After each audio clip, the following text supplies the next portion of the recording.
Alô comunidade, alô Brasil, eu sou o Rodrigo Viana e esse é o ICL Urgente. A gente chega sempre às 5 horas da tarde com as principais notícias do Brasil e do mundo ao vivo. E depois muita gente nos acompanha também com as notícias nesse ICL Urgente, que é assistido como um resumo do dia, né, do que de mais importante aconteceu. Eu cumprimento todas e todos que nos acompanham ao vivo e também uma saudação para a turma que nos acompanha mais tarde. Deixe o seu like na transmissão, né? Você nos ajuda bastante. Se inscreva também no canal, no ICL, para nos ajudar a crescer cada vez mais. Essa comunidade fica cada vez maior. E eu tenho a companhia mais uma vez da Laura Cocho na atualização das notícias. Boa tarde, Laura. Boa tarde, Rodrigo. Boa tarde para todo mundo que está nos assistindo pelos canais do YouTube do ICL, pelos nossos canais parceiros no Brasil e no mundo, Rodrigo. Eu tô vendo aqui no chat que tem um pessoal da Itália assistindo a gente, a Rosemary Nascimento. Então, um beijo para vocês, também um beijo para quem está assistindo a gente no offline, como você comentou. E como sempre, eu quero convidar vocês a participarem da nossa enquete. A gente coloca uma enquete no YouTube quando o programa está ao vivo. E a nossa enquete de hoje é a seguinte: a PEC do fim da escala 6x1 vai sair antes das eleições? E as opções são: 1, sim, o Alcolumbre vai ceder; não, o Centrão vai segurar; e a última opção é talvez, depende da reunião com o Lula. Rodrigo. Reunião com Lula é a reunião do Alcolumbre com Lula. Já já vamos trazer detalhes sobre isso, porque no dia de hoje, nessa terça-feira, aconteceu esse encontro. Várias notícias importantes relativas a esse assunto, o fim da escala 6x1. Vamos começar por aí. O relator da PEC, né? PEC é emenda constitucional, projeto de emenda constitucional. O relator da PEC, que prevê o fim da escala 6x1, o senador Omar Aziz, senador pelo estado do Amazonas, ele confirmou que pretende votar o texto na Comissão de Constituição e Justiça do Senado já na quarta-feira da próxima semana, dia 2 de setembro, um mês antes do primeiro turno das eleições. A informação foi revelada pelo próprio Aziz numa entrevista ao vivo no ICL Notícias, primeira edição. Eu estava lá com a nossa equipe, o William De Luca, a Heloísa Vilela, a Manu Borges, e a gente conversou com o senador Omar Aziz e ele trouxe ao vivo durante o ICL Notícias, primeira edição. Inclusive temos as imagens aí, né, da entrevista. Agora vai, né, era chamada no N1, porque justamente o Omar Aziz confirmou. Semana que vem, dia 2 de setembro, ele põe em votação na Comissão de Constituição e Justiça o texto, ele é o relator. Ele diz que não vai fazer mudanças no texto, preservando a proposta que chegou da Câmara dos Deputados. Você sabe, né? O Brasil é bicameral. Então, os deputados aprovam um projeto, sobe para o Senado. Se o Senado muda tudo, ou muda muita coisa, precisa voltar para a Câmara. O que o Omar Aziz está pretendendo fazer até como estratégia? Não muda quase nada do que vem da Câmara. Ele falou, bom, pode ser que alguém apresente emendas e tal, mas da minha parte como relator não vou apresentar, porque minha ideia é aprova do mesmo jeito que veio da Câmara e já começa a valer. Então, a estratégia é tentar costurar um acordo para votar a PEC no plenário do Senado também durante esta semana que vem, que é a semana do chamado esforço concentrado. Vamos ver se isso vai rolar, porque depende, a segunda parte depende do Davi Alcolumbre. Então, primeiro passa pela Comissão de Constituição e Justiça, e aí, tanto o Omar Aziz, que é o relator, como o presidente da comissão também já deram todos os sinais de que vão fazer aprovar rapidinho na CCJ. Aí vai para o plenário, 81 senadores têm que aprovar. E é aí que mora o perigo. Davi Alcolumbre pode querer enrolar a votação, e a oposição bolsonarista vai apresentar emendas, uma sequência de emendas, para tentar mudar bastante o projeto, obrigando a voltar para a Câmara. Tudo isso para tentar não aprovar antes das eleições, porque é uma proposta importante para o Lula.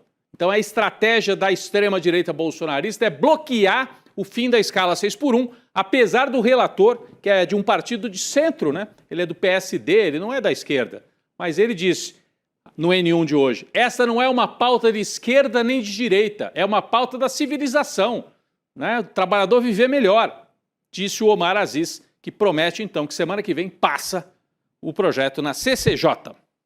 Bom, como eu disse, isso tudo depende também do Alcolumbre depois. E há um esforço monumental aí do Poder Executivo para negociar com o Davi Alcolumbre. O presidente Lula vai se reunir com os presidentes do Senado, o Alcolumbre, e o presidente da Câmara, o Hugo Motta, para tentar destravar pautas prioritárias do governo, incluindo, claro, a primeiríssima é o fim da escala 6x1. Mas o Lula vai se reunir com os dois para tratar também da PEC da Segurança Pública e do projeto de lei das terras raras, para que tudo seja aprovado ainda este ano, de preferência antes das eleições. A Laura tem mais detalhes sobre isso. Será que dá tempo, Laura? Citei 3 projetos aí. Fim da escala 6x1, as terras raras e a PEC da Segurança Pública. Tem mais, né? Rodrigo, e essa é a grande dúvida, tanto do lado do governo Lula quanto do lado do Flávio Bolsonaro, que está tentando aí adiar, como você comentou. Mas esse encontro do Lula com o Motta e o Alcolumbre já tem até data marcada, que é quinta-feira, dia 26. E a ideia do Lula é alinhar para o período aí entre os dias 31 de agosto e 4 de setembro a votação de projetos que, como você mencionou, podem ter impacto eleitoral. E aí, nesse período, os deputados e senadores vão fazer uma pausa aí na campanha eleitoral para analisar e votar os projetos. Vale dizer aqui que o Congresso não está de recesso, né, Rodrigo? Os parlamentares não estão de férias, mas as atividades estão andando aí a passos de tartaruga desde o começo desse processo eleitoral. No Senado é o que você falou, o interesse do Lula está principalmente na PEC do fim da escala 6x1 e na PEC da Segurança Pública e também no projeto de lei das terras raras. Mas o governo também quer aprovar alguns projetos na Câmara dos Deputados, que é liderada lá pelo Hugo Motta, como a medida provisória da taxa das blusinhas e o projeto que autoriza o uso do excesso de arrecadação com a venda de petróleo para assegurar aí os preços da gasolina e do diesel, Rodrigo. Laura, só fica um pouco mais na tela, só para você me confirmar. Eu acho que dei uma informação imprecisa. Eu falei, hoje ainda o Lula vai se reunir com o Alcolumbre. Não é hoje, não. Não, quinta-feira, dia 26, isso. Quinta-feira. Então, corrigindo, é na quinta-feira a reunião do Lula com o Alcolumbre e com o Hugo Motta, com os dois, para destravar todas essas pautas aí que a gente trouxe. Obrigado, Laura. Bom, o problema disso tudo é que pelo menos um desses projetos do governo pode ficar só para depois das eleições. Segundo a apuração do jornalista Caio Junqueira, da CNN, Alcolumbre sinalizou que deve concluir a votação da PEC do fim da escala 6x1 só depois de outubro. Então é aquilo que a gente vinha trazendo aí desde o começo do programa. O Omar Aziz, o Lula, o Poder Executivo prometem que na CCJ do Senado passa rápido, semana que vem.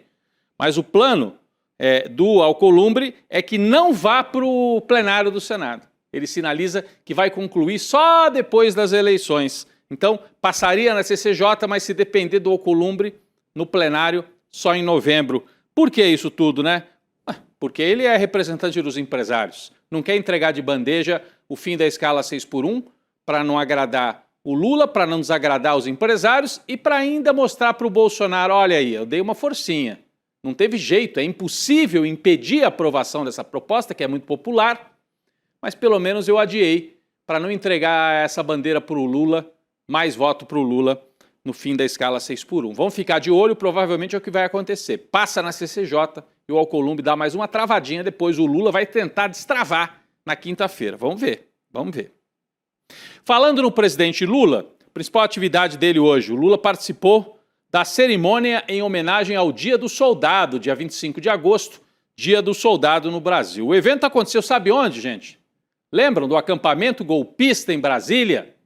Onde os golpistas ficaram acampados e de onde saíram para o 8 de janeiro? Foi lá. O Lula foi participar do evento no QG, é o quartel-general do Exército, alguns chamam de Forte Apache, né? A gente sempre relembra essas imagens de triste memória, essas imagens são de hoje, é o Lula com os militares. Mas a gente sempre relembra as imagens de triste memória, o acampamento dos golpistas no mesmo local onde hoje esteve o presidente. Essa turma aí do bolsonarismo é bom a gente não esquecer. Eles queriam impedir a posse do presidente legitimamente eleito. Acamparam ali com o apoio de uma parte dos militares. Então, por isso, o Lula hoje foi ao covil dos golpistas. Uma parte dos militares queria o golpe. Parentes de militares, o pessoal da reserva, aquele general Vilas Boas, golpista, a mulher do Vilas Boas foi lá fazer discurso com os golpistas, o Braga Neto, muitos deles presos. Mas sobrou ainda bastante golpista lá do lado dos milicos, viu? Temos que tomar cuidado. Mas o presidente Lula participou e falou sobre vários assuntos. A Laura traz um resumo para a gente dessa cerimônia de hoje. O Lula reunido para o Dia do Soldado. Laura. Rodrigo, só uma correção. Você errou a data aí, eu também, gente. Dia 26 é amanhã, quarta-feira, não quinta. Então, essa reunião aí do Lula, do Mota e do Alcolumbre vai acontecer amanhã, 26, quarta-feira. Mas voltando aqui para o Dia do Soldado, essa presença do Lula é mais um aceno aos militares, né, Rodrigo? Depois de um momento conturbado na relação do Lula com as Forças Armadas. O presidente também tem prometido ampliar os investimentos na defesa num eventual aí novo mandato, caso ele seja reeleito. A gente, inclusive, trouxe um trecho da fala do presidente Lula, que eu vou pedir para o pessoal colocar aqui na tela. O trecho é o seguinte, olha só, abre aspas. Hoje é dia para a gente homenagear as Forças Armadas e o Exército. A novidade foi que as primeiras mulheres participaram de um desfile militar. Estão preparadas para mostrar que mulher pode estar em qualquer lugar. É importante um instante da política, né? Num instante da política em que a defesa entra como prioridade da política brasileira. Defesa não pode ser uma coisa para quando sobrar dinheiro. Foi isso que o Lula disse, Rodrigo. A gente também trouxe dados aqui do sistema Siga Brasil, que mostram que entre 2023 e 2026, o presidente Lula reservou 40 bilhões de reais, especificamente aí para investimento nas Forças Armadas. E também vale lembrar que durante o discurso na Convenção Nacional do PT, que aconteceu aqui em São Paulo, no início do mês, o presidente Lula também defendeu a soberania nacional com relação aí ao investimento nas Forças Armadas, Rodrigo. É impressionante isso, né? Como aqueles que se dizem patriotas não investiram nas Forças Armadas. O presidente Lula já tinha sido o presidente nos mandatos anteriores que mais investiu em reequipar as Forças Armadas, reequipou também a Polícia Federal. Lá no primeiríssimo mandato do Lula, a Polícia Federal estava sucateada.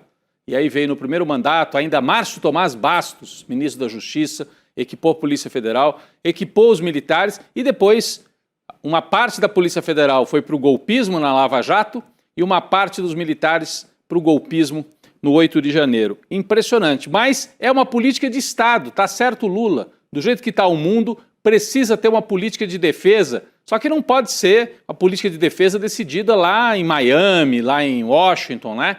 Os militares brasileiros são formados ainda pela Escola das Américas, na mentalidade de alinhamento com os Estados Unidos. Só que os Estados Unidos querem intervenção, a gente tem que investir em defesa com independência. E isso que está propondo o Lula, e foi isso que ele falou também no Dia do Soldado. Aliás, ele se encontrou com o Mourão, né? Acho que a gente tem imagem disso. Aquele que foi vice, o general Mourão, que foi vice do Bolsonaro. Olha ali o Lula, não sei se dá para ver. O Lula tá com o chapéu tradicional dele e ali, ao fundo, de gravata, é o Mourão, que está ali cumprimentando as pessoas. Passa por ele também o Múcio, ministro da Defesa. É curioso, né? A gente tem esse encontro entre o Lula e o Mourão no local de onde os bolsonaristas organizaram o acampamento e o ataque à democracia. O Mourão que, de certa maneira, naquele momento, pelo menos, não estava mais vinculado ao bolsonarismo, mas foi o vice e o representante desse governo nefasto do Jair Bolsonaro como vice-presidente. Olha, um fato que tem causado certo desgaste, né, na candidatura de Lula, a gente vai falar disso agora, o advogado Marco Aurélio de Carvalho, que representa o filho do presidente, o Fábio Luiz, vai tentar um encontro com o ministro do Supremo, André Mendonça. Esse aí é o Marco Aurélio. O André Mendonça, está com 2 processos relativos ao Fábio Luiz lá na corte. Há ainda um terceiro que está sob relatoria do ministro Flávio Dino.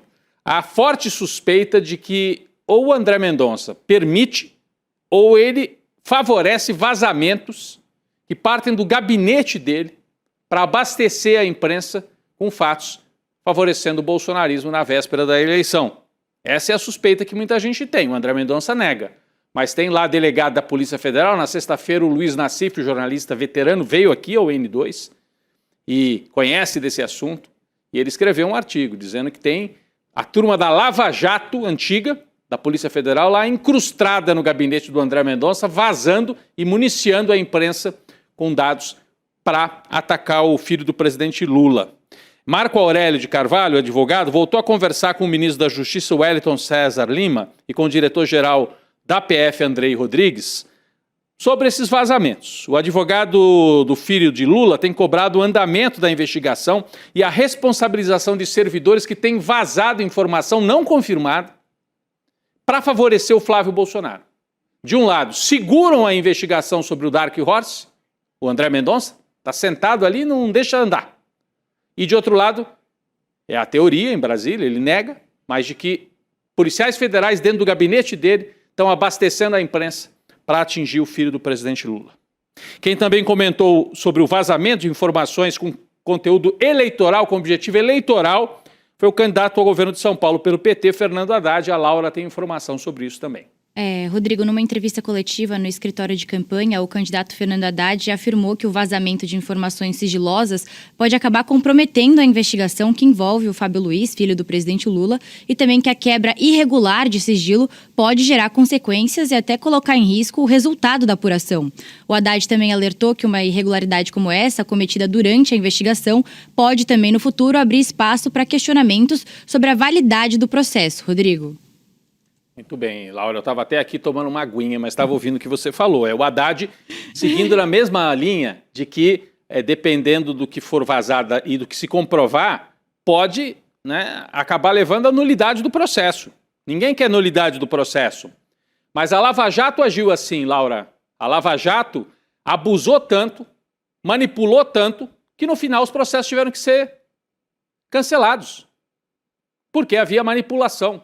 E os lavajatistas estão ali, lado a lado com o André Mendonça. É uma aliança do lavajatismo com o bolsonarismo, representados, esses dois setores, no gabinete do ministro André Mendonça. Infelizmente, eu não estou dizendo que ele pessoalmente seja um sujeito desonesto, mas politicamente é o que nós estamos assistindo. Uma operação para usar a justiça e a polícia com fundo eleitoral.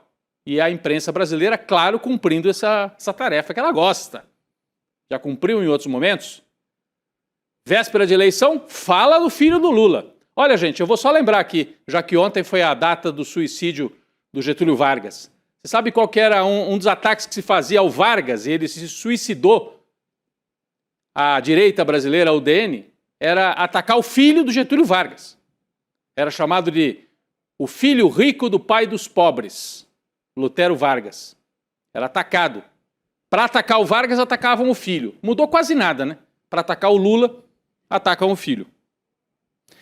Vamos falar de pesquisa pelos estados? A gente tem sempre trazido aqui para você ir entendendo como é que está o quadro candidaturas a governador e ao Senado. Vamos falar primeiro do Rio Grande do Sul. Juliana Brizola, falando em Vargas, né? Juliana Brizola, neta de Leonel Brizola, lidera a corrida ao governo do estado lá no Rio Grande do Sul. Ela é candidata pelo PDT com um vice do PT. Edgar Preto é o vice da Juliana Brizola. Ela tem 38% no primeiro turno contra 32% do candidato bolsonarista, o Zucco. Em terceiro, o candidato do MDB, Gabriel Souza, que é apoiado pelo atual governador Eduardo Leite. E se houver segundo turno, pesquisa Real Time Big Data revelada hoje, né, divulgada hoje, melhor dizendo, a Juliana Brizola do PDT lidera com 45%, o Zucco do PL tem 41% lá no Rio Grande do Sul. A frente ampla se formou, né? PT, PDT, PSB, PCdoB, toda a centro-esquerda reunida para tentar derrotar o candidato do bolsonarismo, e a Juliana Brizola é a candidata. E para o Senado no Rio Grande do Sul, ali está tudo embolado, gente. É uma quantidade de candidatos. Você tem o Marcel Van Hatten aparecendo em primeiro nessa pesquisa, com 20%. Ele é do Partido Novo, é de extrema direita, o Marcel Van Hatten. Em segundo lugar, Manuela Dávila, do PSOL. Em outras pesquisas está invertido, a Manuela Dávila aparece um pouco na frente, mas está tudo embolado. Depois vem Sanderson, do PL, o Paulo Pimenta, do PT, com 15%, o Rigoto, do MDB, também com 15%. É uma disputa com 5 candidatos para 2 vagas. É uma disputa ao Senado bastante equilibrada. A Manuela Dávila tem boa chance de se eleger. Talvez a direita faça outra vaga aqui ao Senado. Vamos ver. A gente vai sair do Rio Grande do Sul e vamos para o extremo oposto do litoral brasileiro. Vamos subir o litoral em direção ao Rio Grande do Norte. Pesquisa no estado do Rio Grande do Norte. Quem lidera para governador é Alisson, o candidato do União Brasil. Ele tem 25%, mas está seguido de perto pelo Cadu de Lula, do PT, que tem 21%. O nome dele é Cadu Xavier, mas ele adotou o nome de Cadu de Lula. E tem 21%, está em segundo lugar. Em terceiro, Álvaro Dias, do PL, que não é aquele Álvaro Dias do Paraná, o nome é o mesmo, mas é outro.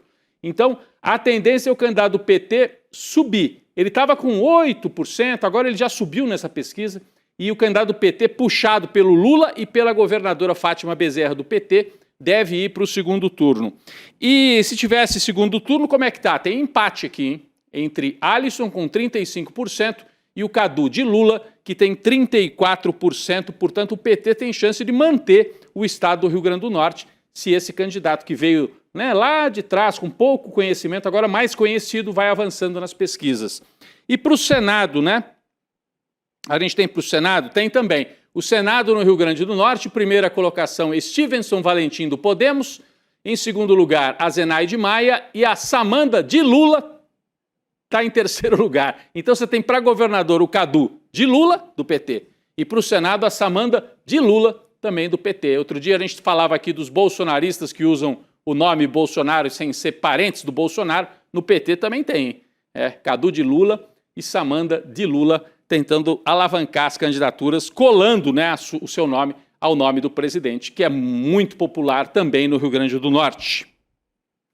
Bom, eu estava falando aqui que o André Mendonça favorece os bolsonaristas porque ele guardou na gaveta a investigação sobre o escândalo do Dark Horse e do dinheiro do banqueiro bandido Daniel Vorcaro para a família Bolsonaro. E a imprensa brasileira estava poupando o Flávio Bolsonaro. 100 dias, o Flávio Bolsonaro não explicou nada, como é que ele usou o dinheiro e tal. O ICL ficou aqui, martelando. Paulo Motorim fez novas reportagens. A gente trouxe de novo ao ar. Todos os nossos comentaristas batendo, martelando. Por que ninguém cobra o Flávio Bolsonaro? Parece que deu certo. Agora, nas coletivas, começaram a cobrar. Apareceu ontem um repórter para perguntar para o Flávio Bolsonaro, de um jornal aí tradicional. E aí, o que o Flávio resolveu falar? Veja bem, eu não tenho o que explicar sobre isso. A resposta dele não surpreendeu muita gente, né, Laura? Ele se saiu com o velho jargão assim de botar a culpa no PT. Mas explica pra gente, pelo menos teve repórter cobrando. Cadê o dinheiro, Flávio Bolsonaro? Rodrigo, Flávio Bolsonaro mandou aquele famoso e o PT e o Lula e fica tentando desviar da situação, né? O candidato à presidência da República pelo Partido Liberal participou ontem de uma reunião quinzenal da diretoria da Federação das Indústrias do Estado de São Paulo, mais conhecido como Fiesp, que é presidida pelo bolsonarista Paulo Scaff. E aí, na saída do evento, o Flávio foi questionado por jornalistas sobre o caso Dark Horse e ele respondeu o seguinte, abre aspas, olha só, vocês vão parar no tempo? Vocês querem insistir com relação de fundo privado que não tem contrapartida pública de nada? Hoje o governo Lula que deve explicações. Vão cobrar explicações dele. Rodrigo, vale lembrar que a cobrança acontece 3 meses depois do Flávio ter afirmado que ia divulgar um relatório com informações sobre a origem e a utilização do dinheiro repassado pelo Daniel Vorcaro para o filme Dark Horse, mas, como sempre, a saída do Flávio foi culpar os outros, né? E desviar o nome dele do assunto. Ele usou essa expressão, vocês vão parar no tempo? Como assim? Ele quer dizer assim, isso aí já foi. Foi para quem? Porque outro dia ele falou, isso é página virada. Não é página virada, viu, Flávio? Vai voltar ao assunto, porque você não explicou. E tem que ser cobrado mesmo. Vai cobrar do Lula. Mas como assim? O Lula, o governo dele, melhor dizendo, é que liquidou o Banco Master. O Banco Master só existe porque o governo do Bolsonaro, o Banco Central do Bolsonaro, permitiu que ele aprontasse, cometesse a maior fraude no sistema financeiro da história. E aí vem o Flávio Bolsonaro que pegou dinheiro do banqueiro bandido e dizer, perguntem para o Lula. Não, vamos perguntar para o Flávio, de novo e de novo. Ele vai ter que ser perguntado e vai ter que ser cobrado sobre isso. É impressionante a cara de pau desse sujeito que tem mansão sem explicar como pagou, que fez rachadinha e que agora não quer explicar os 60 milhões recebidos do banqueiro bandido. Impressionante. A ausência confirmada, o senador Flávio Bolsonaro desembarcou hoje em Alagoas para a primeira viagem ao Nordeste desde o início da campanha. Só que tem um detalhe, hein? Flávio não vai contar com a presença de 2 das principais lideranças de Alagoas.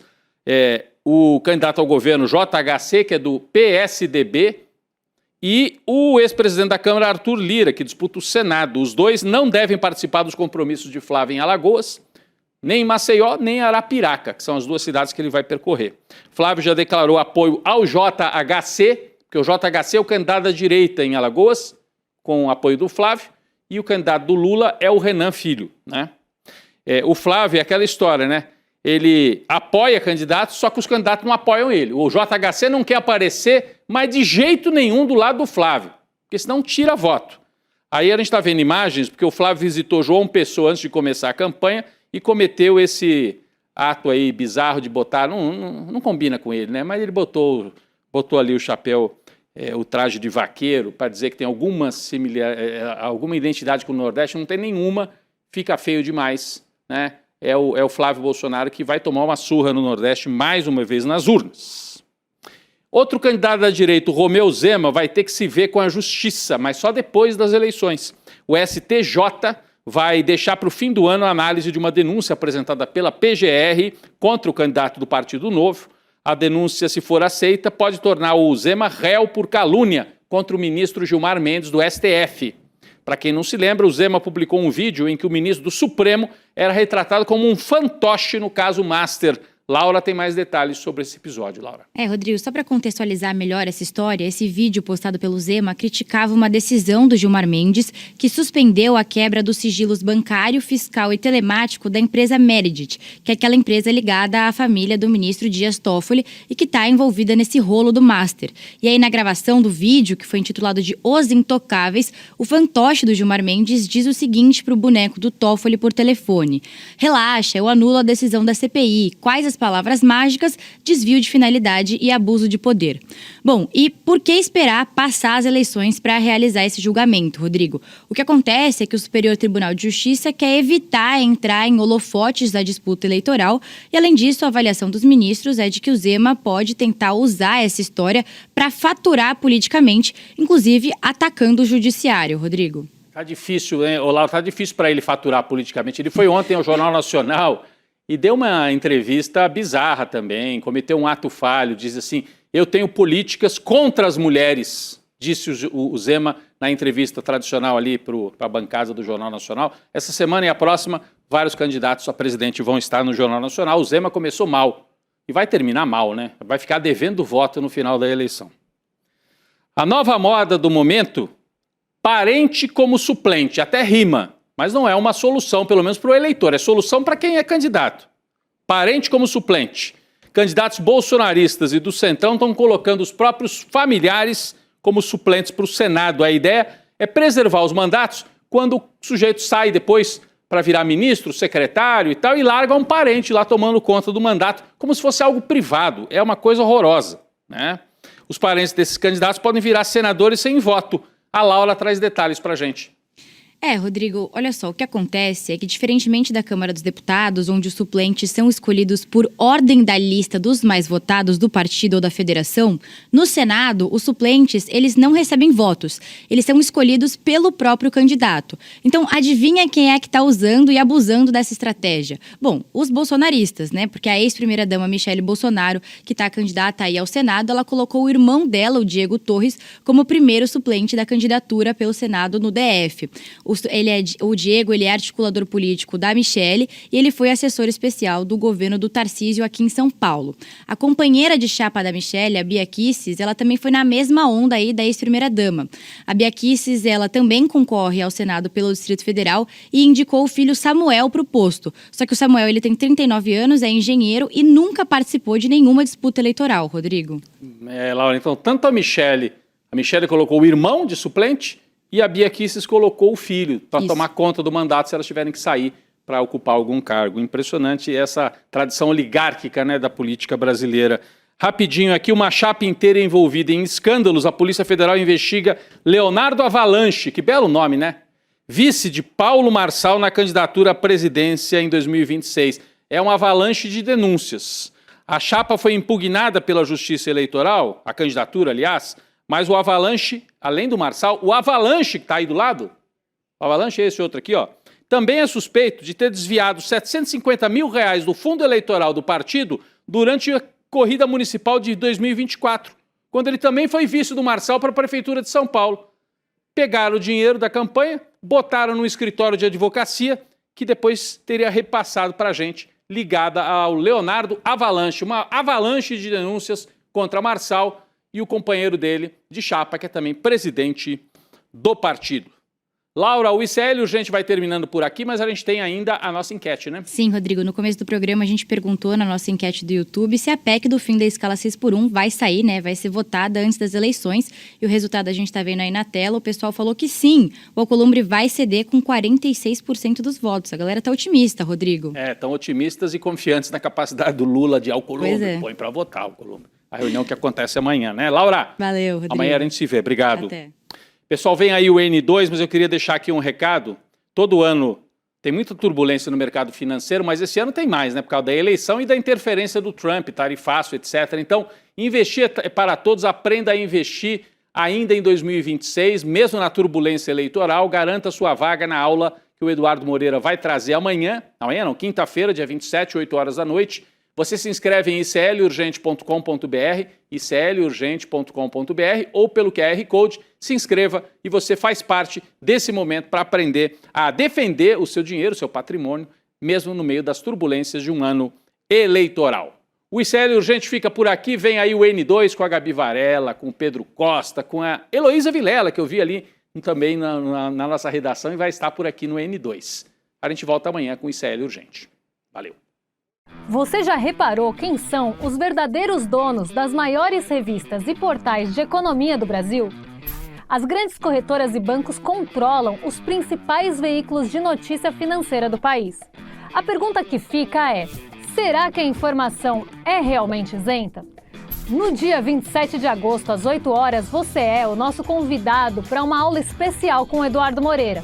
Um espaço 100% independente feito para te alertar sobre esses conflitos de interesse e ensinar você a analisar o mercado protegendo suas finanças por conta própria. Chega de depender de palpites ou de interesses de terceiros para cuidar do seu patrimônio. Eu vou passar a vida fazendo o quê? Mantendo o meu padrão? Eu acho que a vida tem alguma coisa a mais para valer a pena. O privilégio da classe média é reproduzir o conhecimento legítimo. As boas universidades, línguas estrangeiras. Filosofia é amizade pela sabedoria ou amor ao saber. O ser humano é um ser de desejo, não tem limites.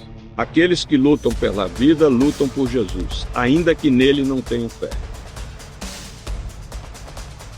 We don't have a sharing of wealth, sharing of power, and sharing of status, even a sharing of dignity, as I said. The events of 1945 led to the establishment of the Doomsday Clock. With the question of capitalism's tendency.